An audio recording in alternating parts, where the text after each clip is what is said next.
Yeah, I told Fanny, we've decided on the show that their brand is prestige okay. Les, you remember the scene where Yeah. Brad Pitt's trying to talk up Matt Damon when he's going to talk to Andy Garcia, and he's like, "Okay, so Yes. now get down this. Now you got to be charming but not memorable. You got to be funny but don't make him laugh. He's got to like you but then forget you the minute you leave his eyesight." Episode 409 of the TV Dudes, recorded November 2nd, 2022. Release schedule? What's that?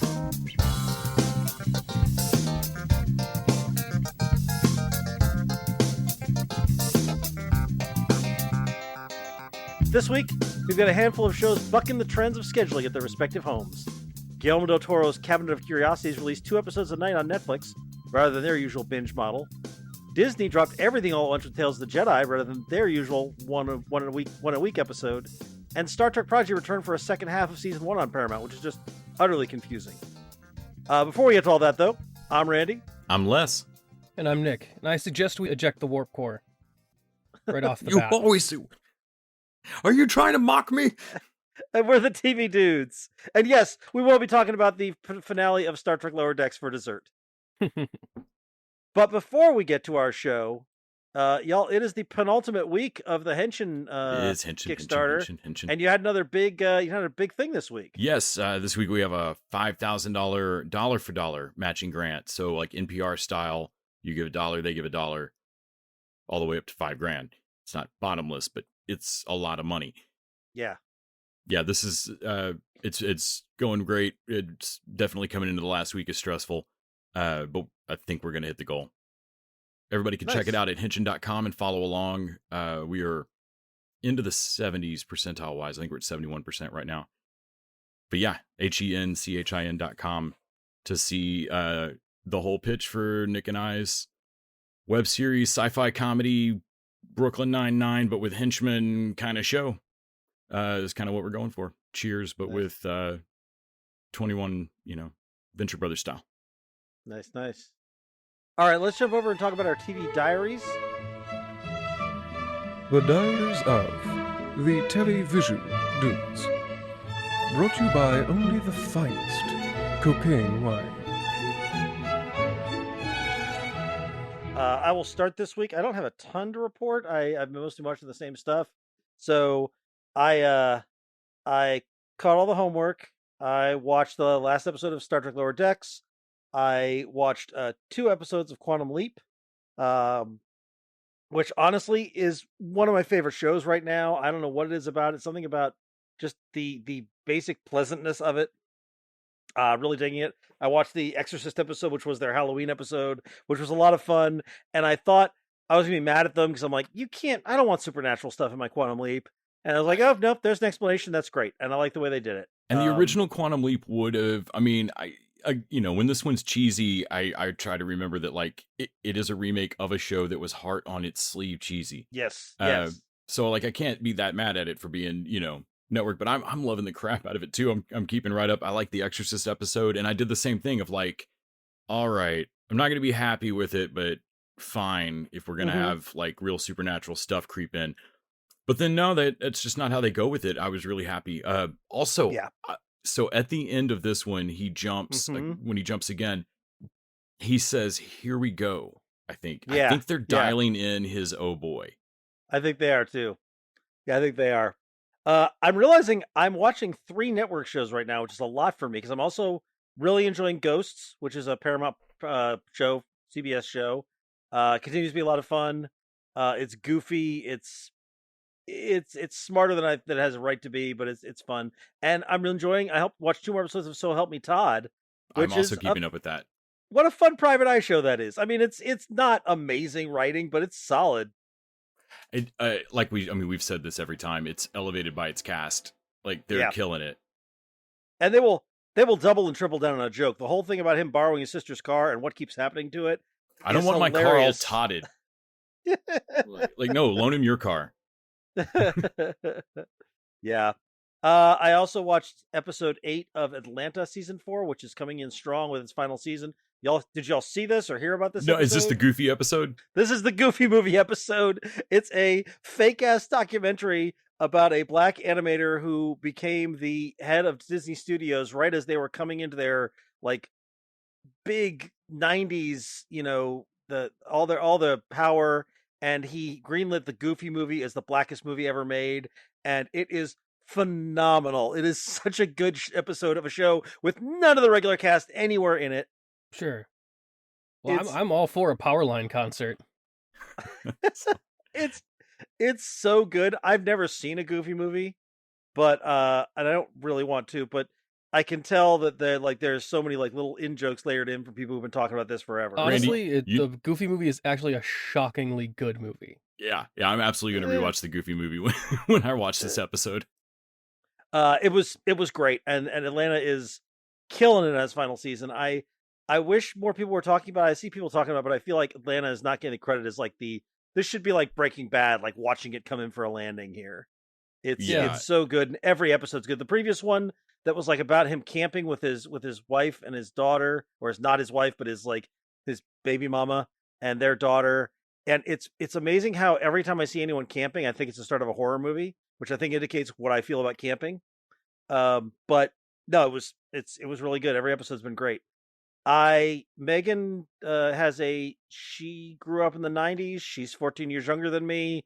And so when we're watching stuff, we're watching stuff, and I was like, oh, I kind of want to Get Shorty. Couldn't find Get Shorty on streaming, so we're looking through like Paramount Plus and HBO looking for something to watch. And I keep seeing, I saw like Beverly Hills Cop 2. I'm like, oh, we can see that, and she wants to watch nothing I'm watching, and I think she keeps pitching. She's like, oh, there's I know what you did this the last summer, and I'm like, no, I don't want to watch that. So I wound up watching this very 90s Robert Rodriguez movie, The Faculty, for the first time. Ha! Oh, hell yeah. Oh, hell no. No. This is it is such a lazy knockoff of The Thing and Body Snatchers. And I mean, it's weird watching Jon Stewart act at this point. It's so weird. And Elijah Wood is like the young nerdy kid. I don't know. I feel like I could have happily lived my entire life without seeing that movie. I've told the story before, and I'm not going to tell it the whole thing now. Somebody can, you find me in real life, I'll tell it again. But one of the 2 times that I've ever done the drug salvia, which go look that up on YouTube. Salvia is it's a really crazy dissociative drug. Was while watching The Faculty alone at like 2:30 in the morning after getting home from like a bar. Well, you gotta make sure you're not a slug person, Les. That's the only way to make sure. Oh my God, yeah, like it was Randy. So the scene when they're trying to get all the kids to prove that they're not the Thing by doing the drug, and so like everybody's screaming, "Don't do the drug!" Yeah, it was that scene, and I took a hilariously too powerful drug. Yeah, the whole that was the best thing about it, was the drug is what will prove that you are not the alien. I'm like, right? Okay, that's different. That is different than what I've seen in other things. Yeah, for sure.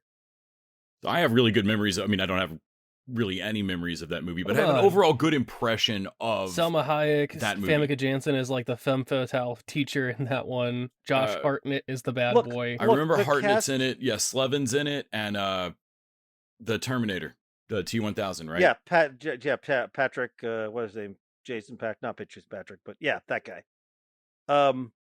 Robert Patrick. It's fine. I could have, like I said, I could live my whole life without seeing it. I did also rewatch Barbarian, which I really enjoyed. We're going to talk about that on the Patreon. I rewatched Overlord because my buddy David never seen it. Because Nick kept teasing me with it because he was watching something else called Overlord. The anime Overlord. Yes. Yeah. So I watched the what I thought was a Drew Goddard movie, but it's not. He was just like one of the producers. And I watched it's a World War II zombie movie that takes well over half its time before it gets to the zombies.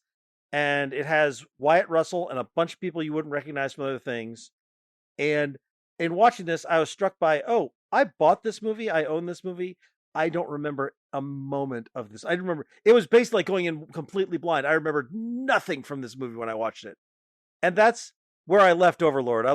This was solid. It's fine. There's nothing wrong with it, but I don't know that I'll remember a bit of it in about 2 months. Me and Les remember that fucking movie. We watched it at a Fantastic Fest opening weekend, and got to ask the main actor, I forget his name, but like what it was like doing that fucking drop sequence from the D-Day sequence in the very beginning, which is a great way to open a movie. Yeah. Yeah, there's nothing like there's nothing wrong with it. There's some good sequences, some good characters, but there's I don't know, something about it. Maybe they didn't pull hard enough into the zombies. I didn't care about any of it. It didn't quite land for me. It's fun. I don't go back and rewatch it as much as I like seeing it at midnight or whenever we saw it. It was like 10 or midnight. It was really late. Yeah. With a crowd really made a great like way to first see it.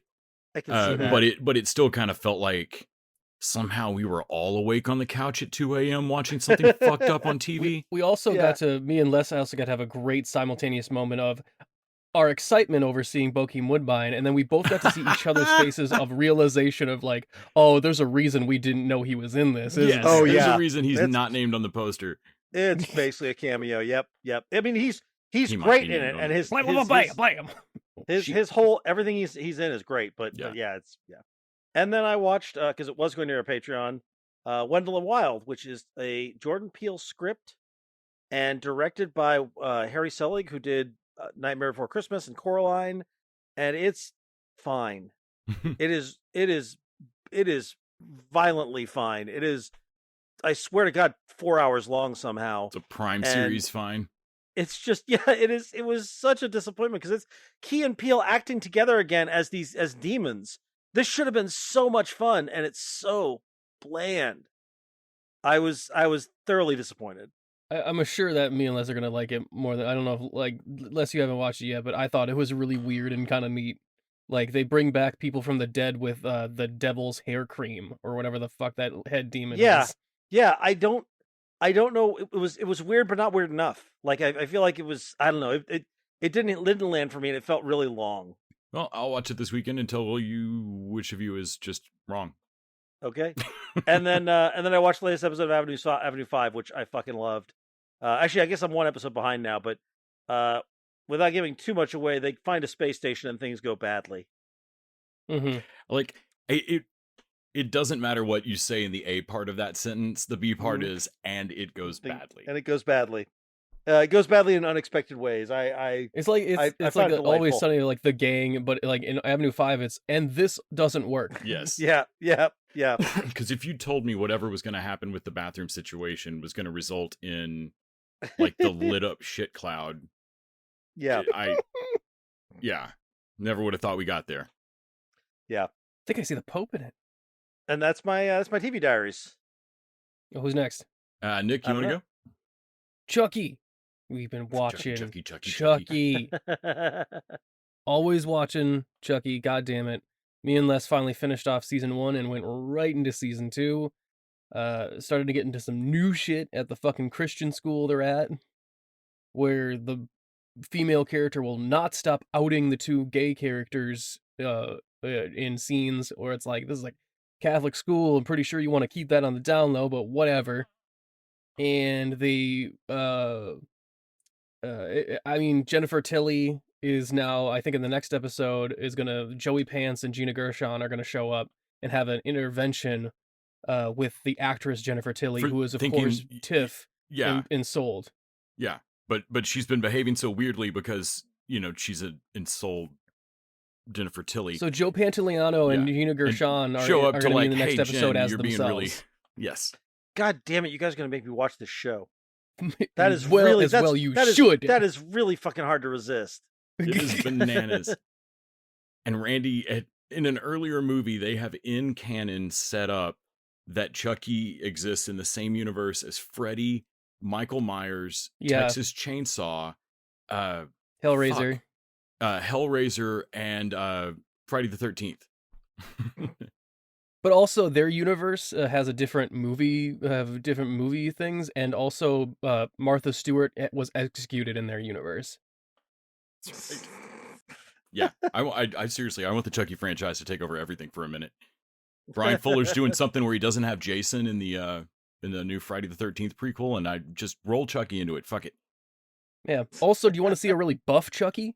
Do you want to see a Stretch Armstrong Chucky? I don't want to see any Chucky, but you're going to make me watch it anyway. So, do you want to see the kids Clockwork Orange torture a Chucky into being a broken Care Bobby Bear? Pin his eyes open and make him watch cartoons.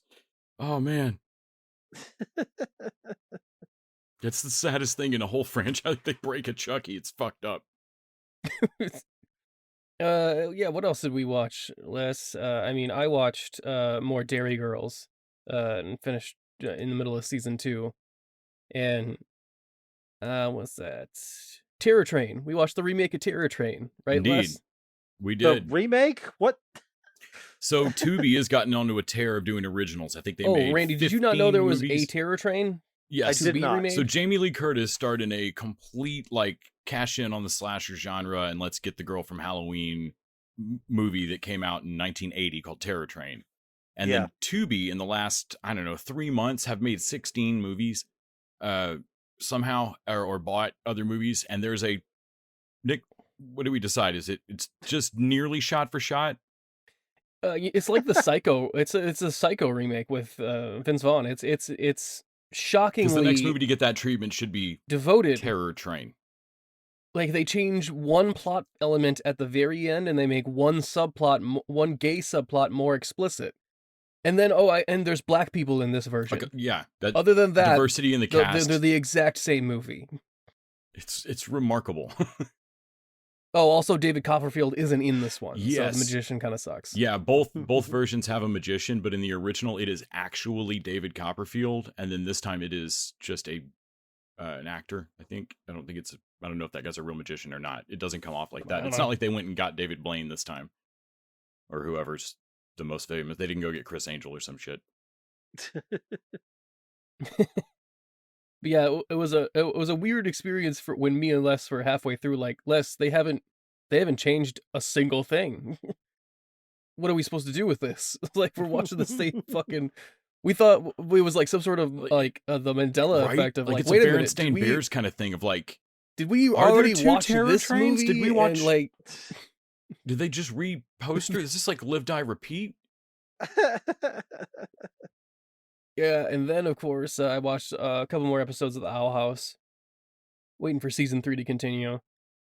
I watched the Grom episode, which is always one of the most fan favorite ones, where they have a demon prom, and except for the prom queen, it gets voted, and everyone is in horror because like getting voted prom queen means you fight the prom monster that they keep locked in the basement. Like, oh yeah, you gotta fight that thing and like face your worst fear or whatever. It's like a Bogart, only like even more dangerous than Hogwarts. I don't know what it is about fantasy schools and child safety, but they do not go together. And then of course me and Les watched Shark Side of the Moon. Les, I'll let you take the lead on that. Did, yes. Yeah. All right, yeah. So Nick and I returned to our ways and watched Shark Side of the Moon, which is on Tubi and is, I dare say, fantastic. Randy, did you know that the Russians made unkillable hybrid sharks and then lost control of them, and the only way to keep civilization safe was to launch them all to the moon back in the in the 50s or 60s? You'd think I would, but I was educated in the American school system, and they don't teach us these things. And no, it was under Reagan. It was in the 80s. Yeah, it was under Reagan that they did this. And so, or under Gorbachev. And so then cut to modern times, or I guess futuristic. The spaceship's pretty slick.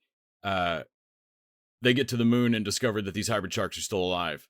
And Randy, you were not prepared. Nope, it's modern times, Les. The guy says he's been stuck there on the ship for 40 years. Oh God.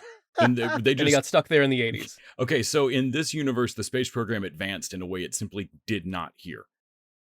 Because their ship looks rad compared to the shuttle that they find fucking launched into the moon. Yeah, hybrid sharks and their whole city, their matriarchal society. It's a fantastic film. Ooh, how do you know they're females, Les? A lot of shark boob. What? Yes, like armored breastplate shark boob. Oh, there are shark titties. The shark titty in the shark city, for real. And it's a lot of it. Yeah, it's a match. They've got a queen. It's a matriarchal society. Yeah, the queen is a female character, and her heavy Scar is also. I think it's very progressive shark casting, in my opinion. Yeah, they have asexual reproduction, so they're just rocking it. it's a wild ride. I would recommend everybody go watch Shark Side of the Moon. It's fucking awesome. I really enjoyed the shit out of that movie. Also, they green screen everything. They green screen the ground they're walking on, all of it. It is hilarious. Mm-hmm. Yeah, I loved it. I loved These sharks, they could get these humans if they could just get in the same shot as them. Oh, but yeah. it seems like that's really hard. I will say, rather than just have like one CGI hybrid shark model with like legs and beefy arms, it's like the Trogdor of sharks.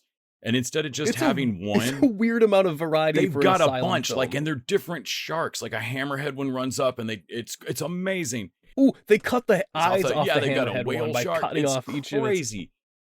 Yeah, Shark Side of the Moon, Tubi. I've also, of course, kept up on the Goldbergs, which is not as wild now that they've killed off Murray, but they do keep referencing him, which is just funny. Yeah, they are just plowing through this season. It's wild. It's just the most like, it's like watching a sitcom with its fingers in its ears of like, nothing weird happened. I watched Bob's Burgers Halloween episodes because they're always great. Of course, caught up on Lower Decks. I've kept up on Quantum Leap like Randy and I were talking because it's super fun and I have a lot of nostalgia for it. Cabin of Curiosities, of course. Nick and I have been watching season 2 of Chucky on the Sci-Fi app. Sci-Fi makes it really miserably difficult to watch their shows. Yes, they do. That said, Chucky is the best thing on television.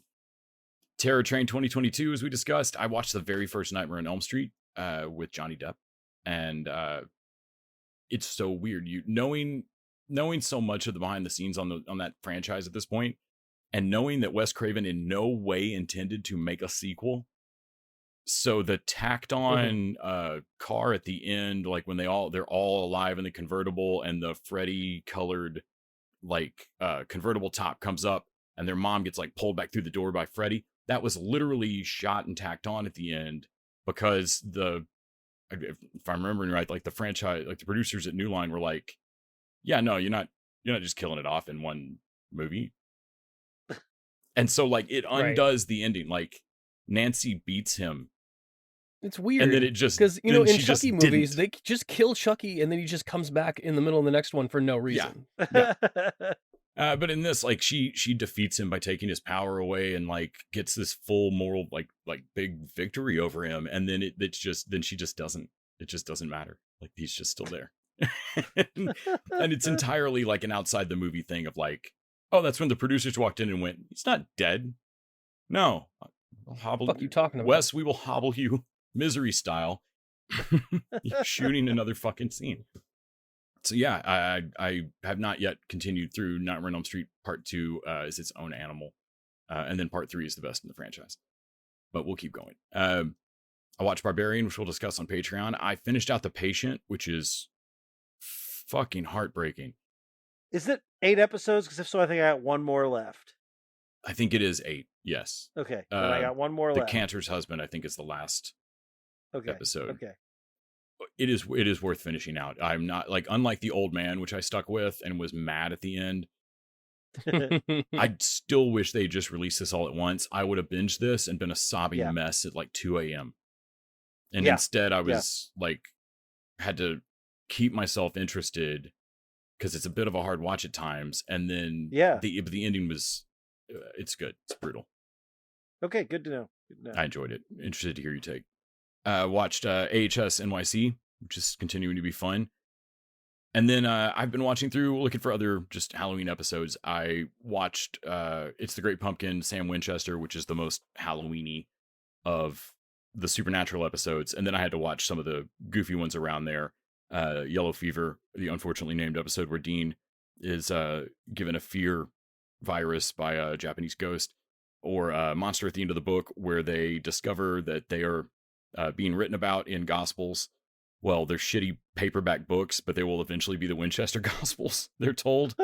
And that coincides with them looking up their fan sites about it. And then just watching Dean read a fan site and then Sam ask him if he's gotten to the part of the slash fic. And then has to explain to Dean what slash fic is. Oh boy. And like the only reason they don't actually call it Wincest is that their last names aren't actually in the books in the show. But yeah, but it's one of those She-Hulk moments of like, oh yeah, That's a Well, thing. let's just we're doing this. Wrote that shit into the show, didn't you? Like one of the writers became aware of this clearly. Anyway, Supernatural's a hoot. Yeah, that's about it for me. All I need is half a chance, a second thought, a second glance of proof. I got whatever it takes. It's a piece of cake to stand out above the crowd, even if I gotta shout out loud. Your mind is the only face you'll see. Gonna stand out, hey, stand out, yeah, yeah, yeah, yeah, stand out. Somebody the only face you see. Gonna stand out till you notice me. This is a good time to remind you that you can go over to patreon.com/TVDudes. Throw us $1 an episode. In exchange, we get to keep all their streaming services, pay for our hosting costs, and you get bonus content each week. This week, it's more home theater. We're going to talk about Barbarian, which dropped on HBO Max, and we should all recommend you go watch. We also have our $20 showrunner level, so if there are shows you want to throw in the rotation, you can buy at the level, give us a couple of ideas. We have a couple coming up for the end of the year. And let's move on to new business. Should we? Yeah, let's start with the stuff that's not the main feature this week. We're going to close out with like a double dessert because I feel like we all probably really enjoyed Guillermo del Toro's Cabinet. And let's start with the other stuff, which we're going to probably burn through pretty quickly. Let's start with Star Trek Prodigy. So I did not finish out season 1 of Star Trek Prodigy, clearly, because they're still releasing it.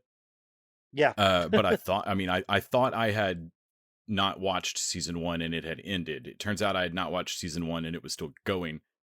Yeah. Anyway, I was confused when I logged into Paramount and noticed that it was 1 season. Yeah, me too. I was Same very here. confused. But it's pretty clear where the break is. I don't know why they don't call it season 2. It's really weird. I don't either. This was basically season 2. Yeah.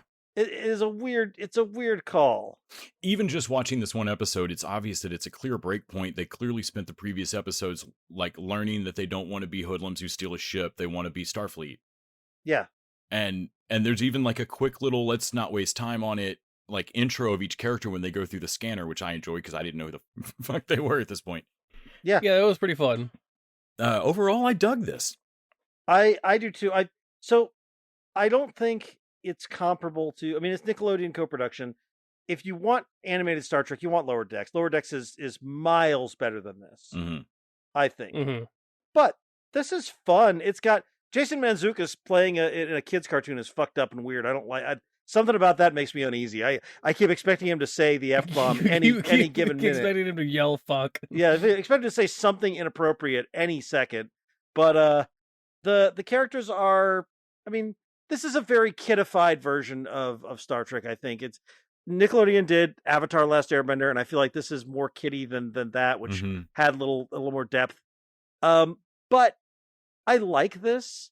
And them finding like this guy who thinks he's the last bastion of the Federation on this edge of civilization, and thinks that they're Starfleet and that their ship is so happy to see people, and then realizes they're not. Like that whole thing was a good story. Yeah. But the overarching like weird mystery of like it's a weapon, and I'm like, I don't know that I care about that. Like the overarching story does not have its hooks in me.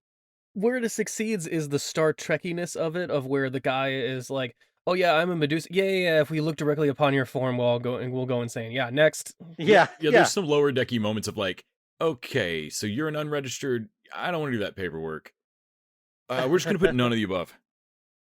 Well, it was like, you're not gonna have me in your system. You'd be surprised we have a in unregistered. Wow, that was very fast.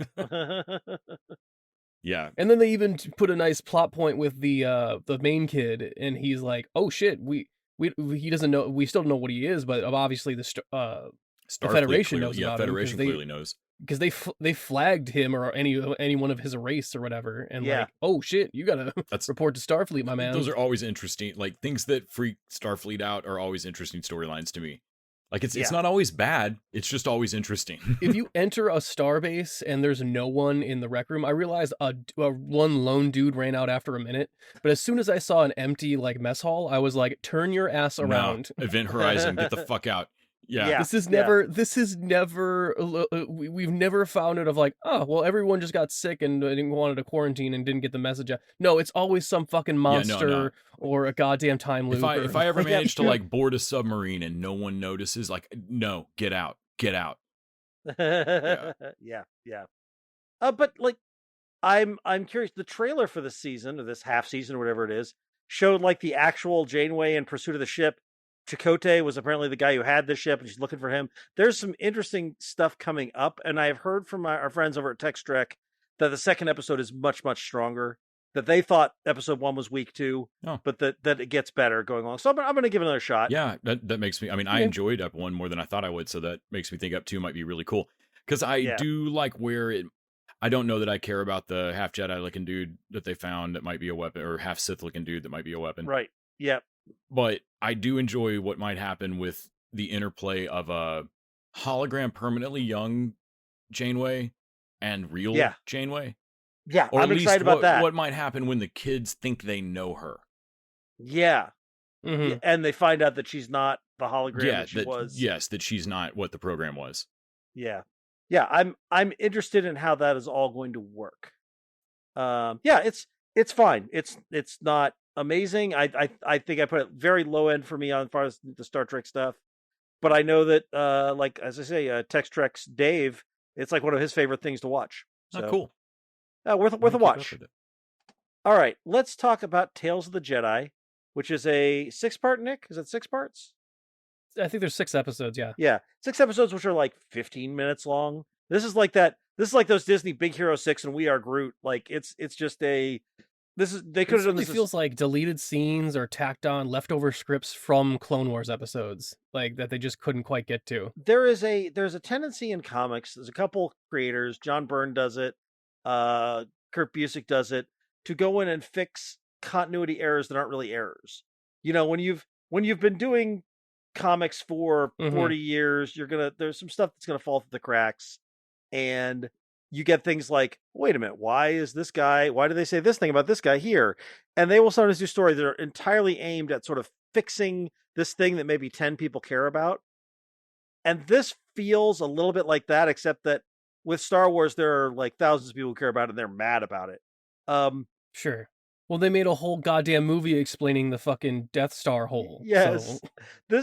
It feels like Dave Filoni was like, hey, I have some questions I want to tie up. Can you guys give me a Clone Wars season? They're like, no, but you can have 6 episodes of this 15-minute show. And he's like, I can do that. Because this is I shouldn't care about Baby Ahsoka. And ultimately, I don't care about Baby Ahsoka. But that episode was fun. It was solid, right? I love that, like I shouldn't. And ultimately, I don't. But but like well, most of it is weirdly focused on Dooku, which I thought was interesting. And I think all the Dooku stuff was more interesting than I expected to be, given that Dooku's a terrible name for a villain. Well, because he's right almost all the goddamn time. Yes. I mean, I thought Andor was going to be the most ACAB of all the Star Wars, but no. This animated show, Tales of the Jedi, is very much ACAB includes the Jedi too. Like, that is the whole message of this season. Windu comes off as a real prick. He does. Absolutely. It's like, hey, would you want to just leave because the Senate told us to? Because the Senate got this fucking Jedi killed. Because this senator was fucked up and corrupt. Oh, look, the next senator we helped out was fucked up and corrupt. Do you think maybe the Jedi shouldn't, like, you know, serve the Senate, but at all, maybe? Yeah. They really made me sympathize with Dooku, because when we've seen him in the movies and everything, he's just cartoonishly evil. He's Christopher Lee's cartoonishly evil. He fought Yoda, and at this point, when he's fighting, girl Yoda, Yaddle, or whatever her name is, that Yaddle? stupid shit, Yaddle. who is voiced by somebody notable. I can't remember who voiced her, but I was like, I should care that he's murdering this little obviously good Jedi, but I'm with Dooku on this. I think the Jedi Council needs to go.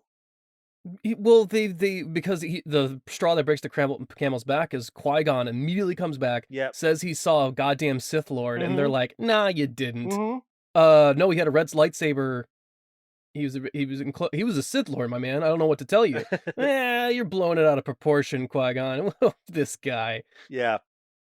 It really is like, oh, the Jedi Council got Qui-Gon killed. No, for sure. Absolutely. because they didn't think it was worthy of like to go down and send their hundreds of Jedi down to Tatooine to fucking clean shit up. Mm-hmm. Because it was like, meh. I mean, we could, but we only intervene sometimes. Yeah, I think when and how, it's kind of arbitrary. Filoni has done some interesting stuff because I think Lucas, I'm not convinced that George Lucas meant for the Jedi to be complete fuck ups like he did. He definitely did not. And that Filoni just was like, okay, well, I guess the Jedi are fuck ups now. And like, I don't like that. I don't want that to be the default in Star Wars, but that is where we are, and so he is rolling with it and doing interesting stuff with it. Look, if you're gonna write a story in this universe, that's where you have to take it, because you can't realistically make the Jedi smart, or it will eventually not you link can't back up. retroactively. Yeah, they have to be dumbasses and not see obvious shit coming, because that's all of what the prequels are about. Yep. Yeah. Yaddle is voiced by Bryce Dallas Howard. There it is. Yes, Bryce Dallas Howard. And she is officially of checks notes, Yoda's species. Yeah, they still haven't named that. There are now three. Race. There are 3 or 4 of that, and they have not named that species. That's what it's gonna be.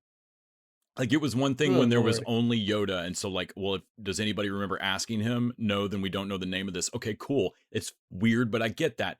And then now there's the Grogu, and like, he's not talking, so fuck it. I get it. Like, maybe they don't know what they're called, and it's like a weird rocket raccoon. Like, who knows? But now there's like another one, and you're saying she's on the council? Yeah. Like, so she's been through. She was a Padawan, and at no point were they like, no, but okay, so like, what Junker sand planet were you from then? But like, where are you from? She's like, do you know Yoda? I'm one of his people. Also, the Jedi, like, once you leave the Jedi Council, I guess they don't care about you whatsoever, because they never look into her disappearance. Nope. Like, this really does make me think of, like, the best thing that happened out of all this was that the Jedi are fucking destroyed. Yeah.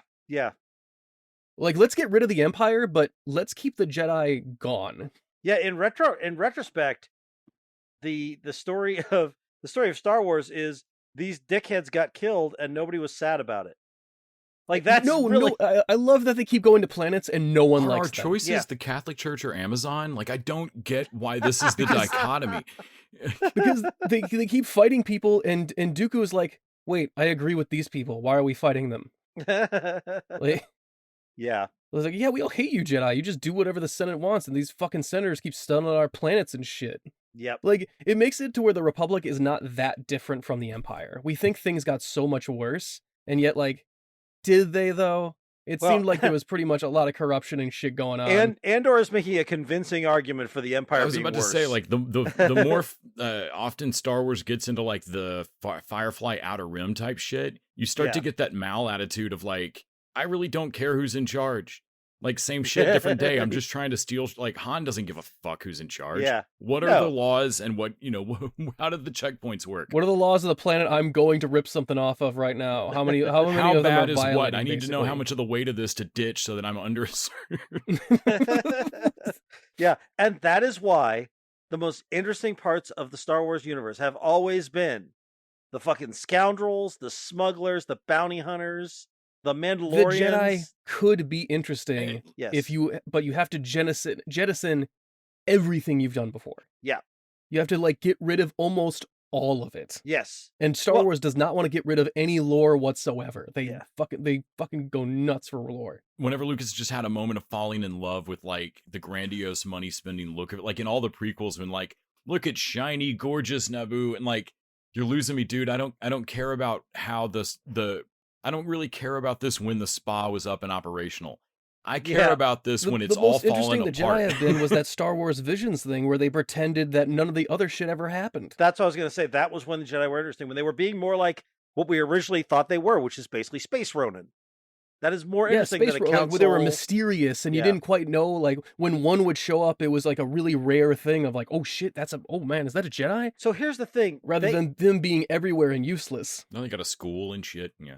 They do have the chance to do that again, because now, after I much pilloried the third trilogy, I know, but the Jedi are now not a thing. And so right, but they keep making Clone Wars Rebels and they keep making stuff in between. Yeah. In between the prequels and the original trilogy, and I want to go forward, god damn it. Yeah, they do need to do some post Return of Skywalker. Here's what show me one random ass Jedi who is not beholden to all the other stuff now, and maybe you can do interesting Jedi stuff. But I don't. It's not a fractal. They can't just endlessly go in between the other stories, right? No, they can. They absolutely can. Absolutely. Don't challenge them less. And did I accidentally dare the universe for that? Yeah, don't do that. the Sith Ahsoka fights at the end of her story in the last episode has no character, like has nothing, no personality whatsoever, but looks fucking awesome. Like that whole fight. That's what the Sith do. They have no personality, but they look great. It was like, oh man, this dude, I kind of want to get. Oh, he's already dead. Shit. Wasn't that the story of Darth Maul? I got mauled again. Damn it. Yeah, that's exactly what Darth Maul was. He looks cool as shit. I'm sorry, I know he's not technically dead, but we were all pretty pissed in that movie. Yeah. He's got a bird mask, and he's like burning down he burned down the village, which I like is the proper response of, oh, is a Jedi in that village? Burn that village to the ground. Fucking nuke it from orbit. It's the only way from be sure. Let's go over and let's have our dessert, which is one of them is our main course. Guillermo del Toro's Cabinet of Curiosities, 8 episodes, Netflix. God, I hope they do this every year. Same. It's really cool how they release this. Yes. 2 a night for the whole spooky week is fucking genius. I believe, Randy, when we were children, they would have called this a miniature series. I believe that is correct. Also, because of my weird-ass schedule, I binged the whole thing in one day, so I did not get the release schedule. I actually enjoyed these, like, 2 a night. I think I would have, too. But here's the thing what's interesting is I'm looking at the Wikipedia entries, and they've got the themes and sort of what they do differently, the directors, who it's based on. So this is interesting. These are 8 stories. They're not linked, except that they're all kind of Lovecraftian in one way or another, I would say. There's some of them that are more Lovecraftian than others, but yeah, they all have a little bit of that eldritch, like yeah, you've dabbled in something you don't understand. Alfred Hitchcock Presents was always like kind of a certain tone of crime, and like I just think it's what appealed to Hitchcock. Yeah, like that, and that's how I felt about this. Was like, oh, this is just Del Toro, not Twilight Zoning it, but like Alfred Hitchcock Presents, like this is what I like as spooky, curated by Del Toro, because they've all got just a little bit of a Lovecrafty twinge or a weird twinge to it, but they're still very much their directors.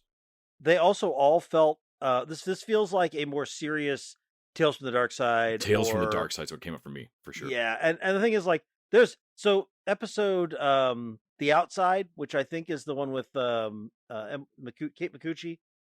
Yes.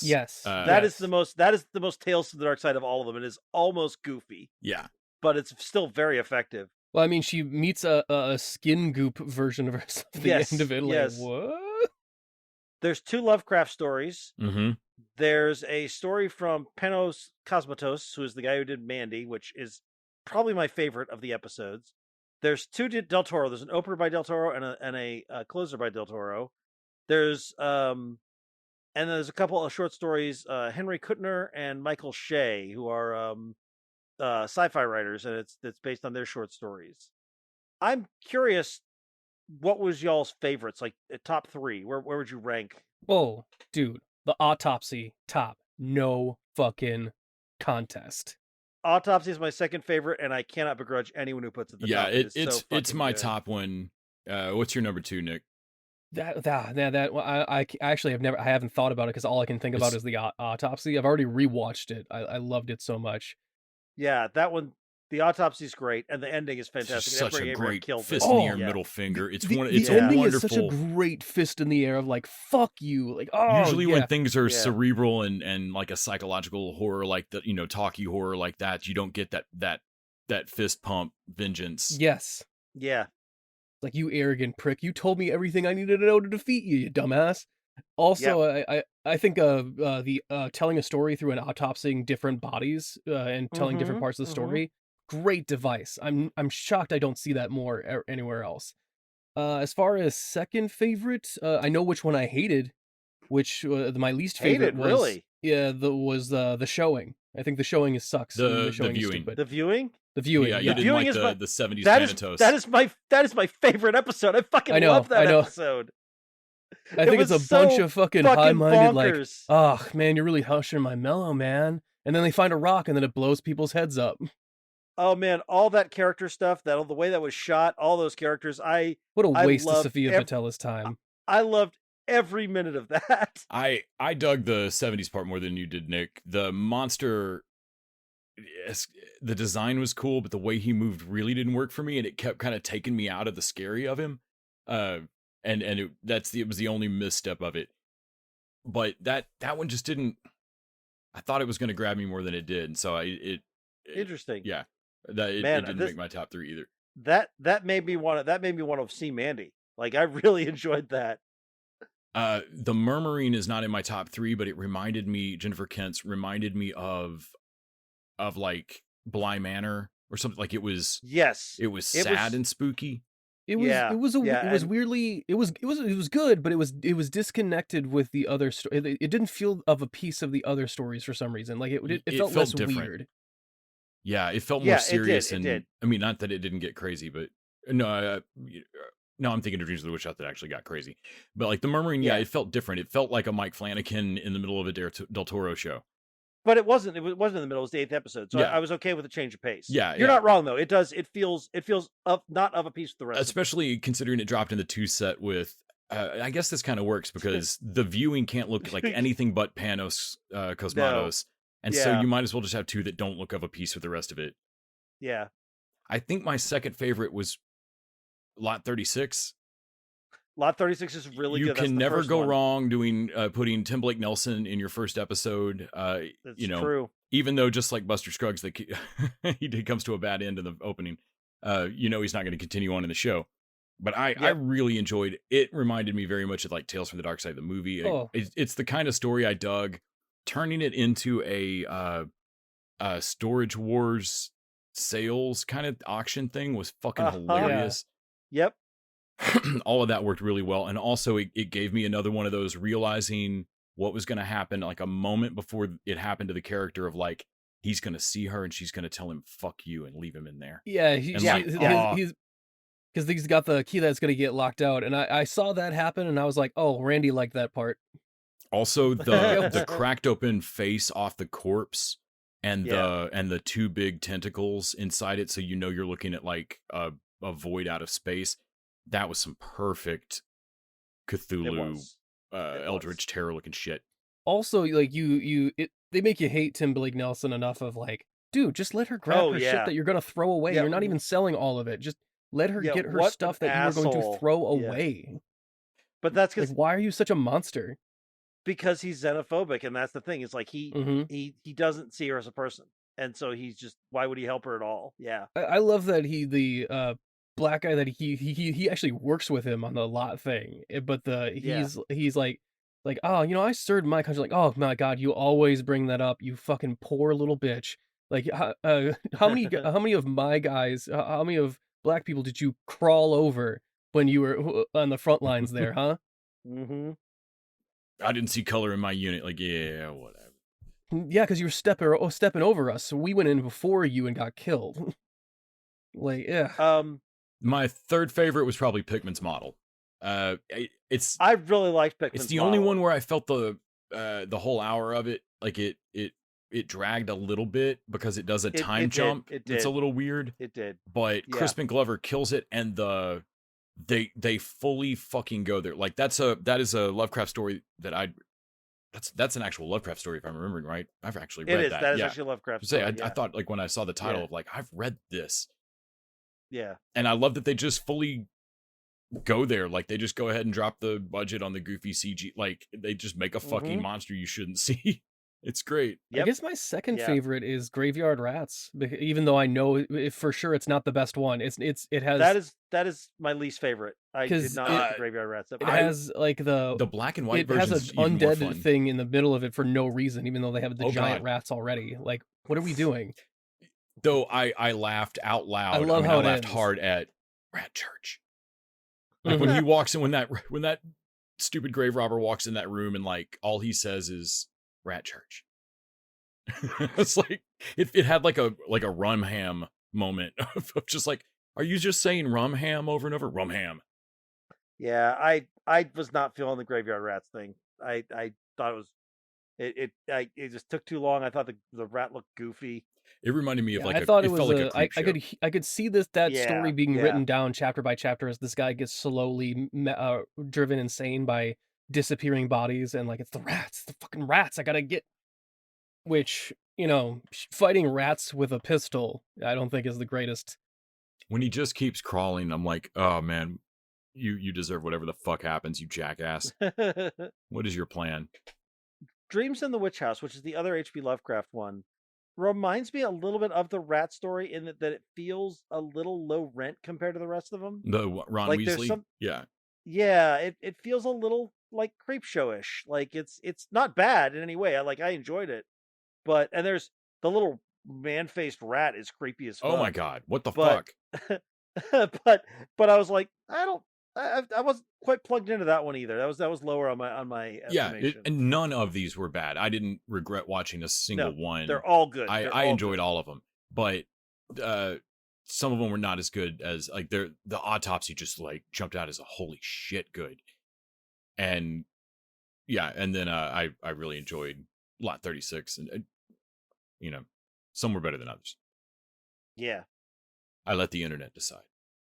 we should talk about the autopsy a little more because I think we all love Yes. the autopsy. Oh, Yeah, F. Murray Abraham has been the same age for 50 years. That age is a million.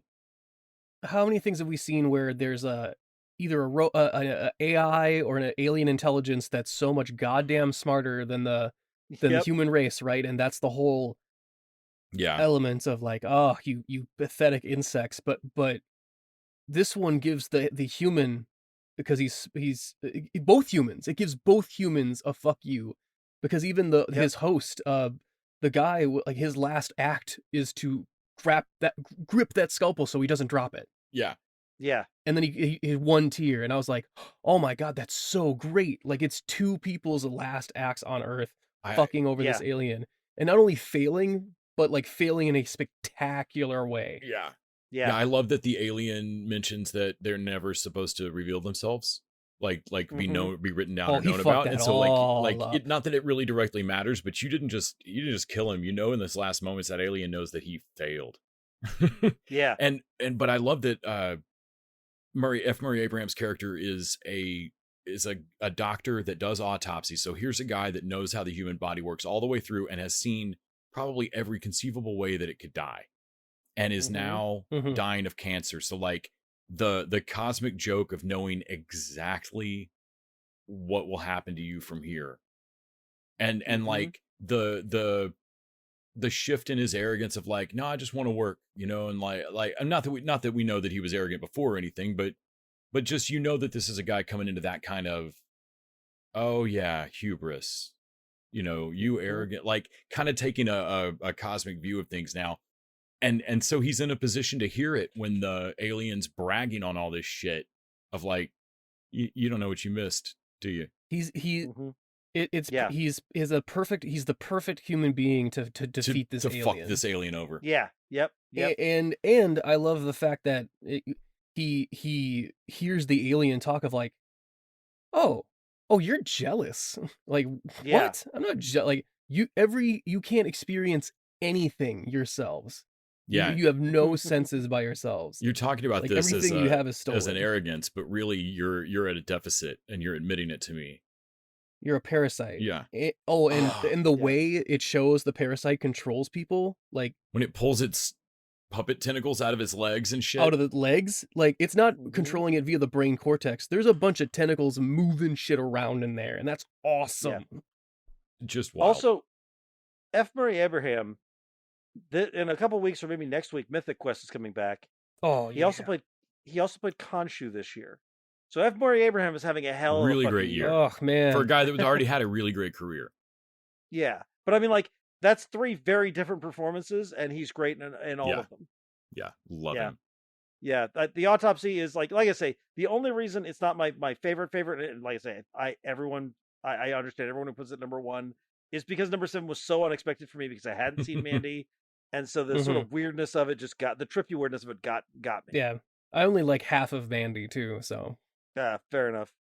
All right, let's quick have some actual dessert, and let's talk about the last Star Trek Lower Decks for the season 3. So I was glad that they immediately addressed basically the thing bothering us most last episode, with Mariner Yes. going, well, I mean, I did give you my entire life's worth of reasons.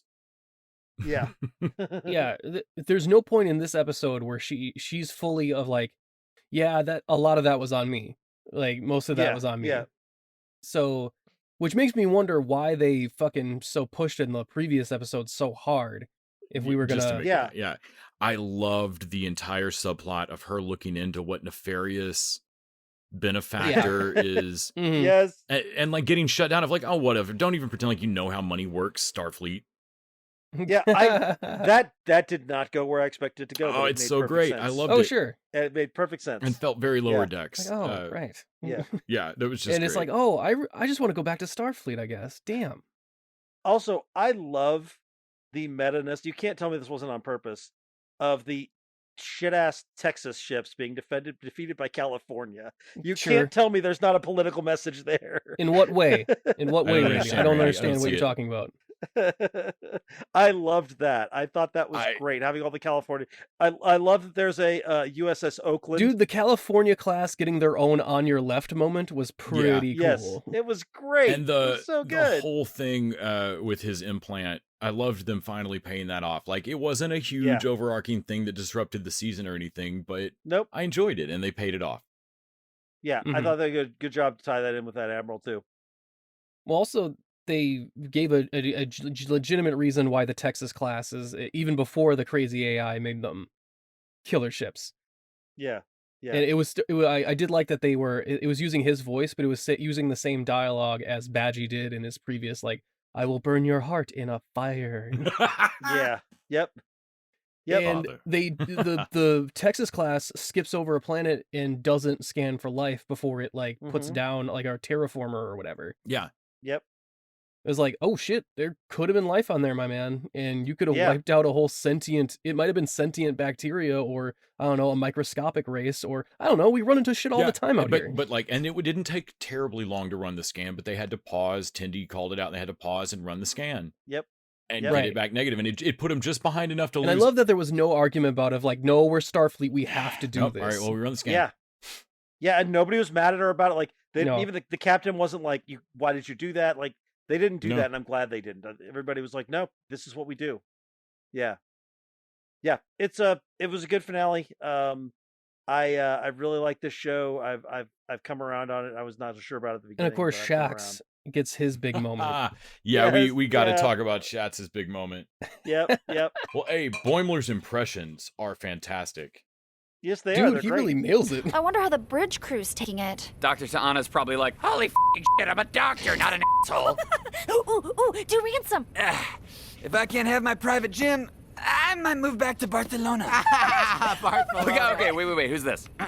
Hey, baby bear. The only thing I'll miss is being able to eject the warp core. And I talk about profits even more than a Ferengi. Is that what I sound like to you? Lieutenant Shax. No, I didn't was mean... going to ask you for help with my phaser, but I guess I'm just a big joke to you! I was getting into it. I'm like, oh man, I don't know who's gonna come in behind him and ruin this, but I'm having fun right now. Yeah.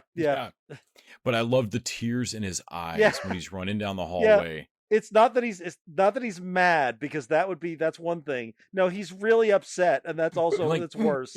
And they did the like, wait, you already said yes. Like, it took him a moment to realize like that they're not mocking it. Like, Yeah.